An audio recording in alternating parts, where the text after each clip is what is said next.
Pensando, otra educación. ¿Hacia dónde vamos? Educar y educarse es un proceso que hace parte de todos los seres humanos durante su existencia. Estar vivos es experimentar y la experimentación genera formación que se traduce en educación. Por esta razón la educación, o sea la capacidad de educarse y ser educados, es una de las características fundamentales que acompañan a todos los sujetos.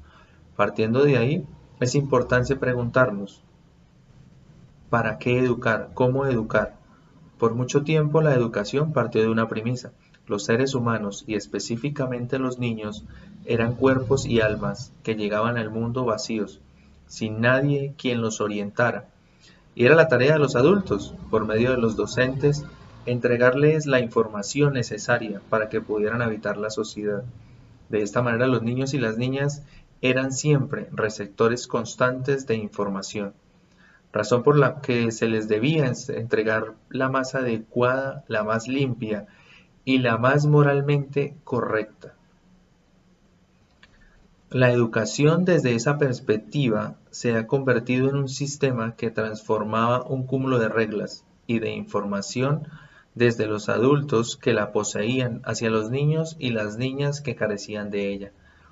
Esta visión se ha convertido en tradicional, pasó a ser la norma en las escuelas de la mayoría del mundo, más cuando la escuela comenzó a ser el lugar donde se transformó a los sujetos que luego irían a las empresas a trabajar como obreros. El papel de las escuelas era, por lo tanto, formar a los niños y a las niñas en técnicas y comportamientos, aspectos para que cumplieran con su labor específica en su adultez, y que al mismo tiempo pudieran expandir estas lógicas hacia otros sujetos. Aunque en principio esto parecía muy efectivo, lo cierto es que ha significado mantener el espíritu crítico y la capacidad creativa de los niños y las niñas. Cuando los estudiantes deben ajustarse al aprendizaje de un cúmulo de información específica y no tienen la capacidad y la posibilidad de proponer sus propias perspectivas, se convierten en meros receptáculos. Por eso pensadores como Mirieu apuntan a que el proceso educativo debe tener en cuenta que los seres humanos son diversos, que poseen múltiples capacidades y que lo que se puede aprender a lo largo de la vida es casi infinito. En otras palabras, que la educación es un proceso extenso, amplio, con posibilidades muy grandes y que debe estar a la altura de las necesidades y las capacidades de los seres humanos, dentro de las diversas y diferentes formas de caracterización. Siendo así, se comprende que los niños y las niñas merecen una educación diferente. Pero la pregunta que surge ahora es, ¿y los docentes? Este es el punto que más me ha permitido replantear aspectos teóricos sobre la educación y la pedagogía, de acuerdo con el texto de Meyrieu.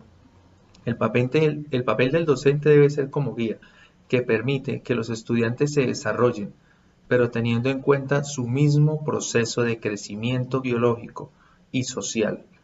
Como el propio autor lo plantea, así como los niños y las niñas más pequeños no pueden aprender sobre teoría de Newton y sobre la evolución de las especies, se puede comenzar a aprender sobre la importancia de las matemáticas y la importancia de la naturaleza en el desarrollo del sujeto y en su vida diaria, por medio de la experimentación y ejercicios que le permitan reconocer estas necesidades tan importantes. Lo anterior es un reto para los docentes: dejar atrás lo memorístico, lo lineal, lo plano. Significa generar nuevas estrategias para que los estudiantes puedan adentrarse en formas de aprendizaje más amplias. Así, por ejemplo, para introducir a los niños y a las niñas en el reconocimiento de la naturaleza y su importancia en la vida humana, sin llegar a introducir aspectos que no puedan comprender del todo, parte de formular e implementar actividades, propuestas y proyectos que el docente debe estar en la capacidad de fortalecer la capacidad crítica y exploratoria de los estudiantes desde tempranas edades, para fijar en ellos un espíritu abierto a lo nuevo, creativo y capaz de preguntarse por una realidad en la que se vive, entenderla y generar alternativas a las cosas que le parecen incorrectas o nocivas.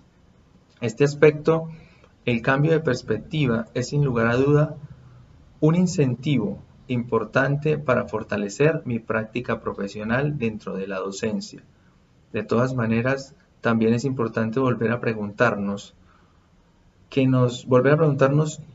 lo que al principio cuestionamos: ¿qué enseñar? ¿Cómo enseñar? Esto es importante, como el propio autor lo plantea. No todo puede ser considerado aprendizaje, ni todo puede ser considerado enseñanza. Además, generar una educación crítica y diversa debe pasar por dar autonomía a los estudiantes. Pero ¿hasta dónde va esa autonomía? ¿Vale todo? Esto significa claramente un reto para los docentes, que genera tensión y dilemas, pues es necesario replantear y repensar el papel y la relación que existe entre los estudiantes y los docentes. ¿Cuáles son las condiciones que mantienen esa relación? ¿Y por qué se deben generar un tipo de condiciones y no otras? ¿Es el docente el sujeto que conduce a los estudiantes o son los estudiantes quienes se conducen solos? ¿Y hacia dónde debe darse esa conducción? ¿Por qué confiar en los estudiantes? ¿Por qué confiar que los estudiantes se conduzcan siempre bien? Estas y son muchas de las otras preguntas que elevan este dilema, y es necesario profundizar en ellas para llevar a cabo un cambio real en los procesos educativos sin eliminar a rigurosidades el espíritu crítico que en realidad busca fortalecerse.